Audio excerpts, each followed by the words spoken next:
Thomas Hobbes. Thomas Hobbes was an English scholar and philosopher.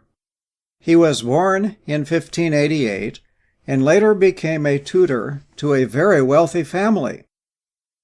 Hobbes lived in Paris during the English Civil Wars and became interested in the nature of government. Hobbes was one of many scholars who tried to answer the question, why do we have government? Monarchy or democracy? Many political thinkers, including America's founding fathers, built on Hobbes' ideas. Hobbes was more concerned with protection and order than rights, but other people, like John Locke and Jean-Jacques Rousseau, changed the focus from monarchy to democracy, a system in which power lies with the people instead of a king. They began to see that people have rights that must be protected even from government. Social contract. Hobbes lived at a time when many philosophers were thinking about the nature of government. He was one of the first to discuss the idea of a social contract between people and their government. In Hobbes' view, people agreed to give up some rights and power in exchange for protection. But for Hobbes, the social contract was a one-way street. He believed that once the people agreed to hand over power in exchange for protection, they lost the right to overthrow, replace, or even question the government. A state of nature. Hobbes saw humans as naturally selfish and quick to fight. He believed that before there were governments, people lived in a state of nature. In order to get what they wanted, people would always be fighting with everyone else. Nobody would produce anything like inventions because they would be afraid other people would take them away. Leviathan. During the English Civil War, Hobbes wrote a book called Leviathan, named after a biblical monster, to explain how he thought governments should work. In this book, he wrote about the social contract.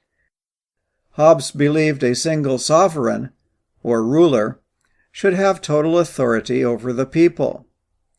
He believed in a monarchy led by a king. That's because he thought that government would work best if all the power rested in one place. John Locke. John Locke was born in England in 1632. He had many interests and produced a number of writings that influenced future leaders. One of those leaders was Thomas Jefferson, who helped America gain independence from Britain nearly 150 years after Locke was born. Jefferson studied Locke's writings, and his ideas show up in our own Constitution. Natural rights. Locke imagined a set of natural rights that human beings share. These are the right to life, liberty, and property. Locke believed these rights aren't given to people, but people are born with them. The blank slate. One of Locke's books, an essay concerning human understanding, took over 18 years to write. He says that people are born with a mind like a blank slate, or tabula rasa. During life, that blank slate gets filled up with the things a person experiences.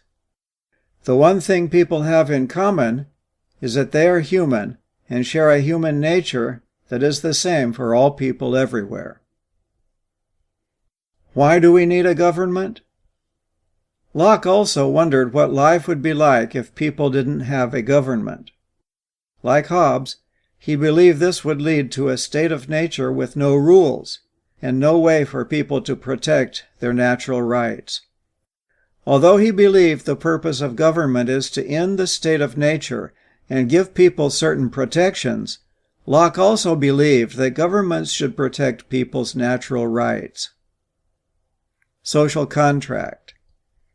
Locke believed a government can only be legitimate or valid if it is based on a social contract with citizens.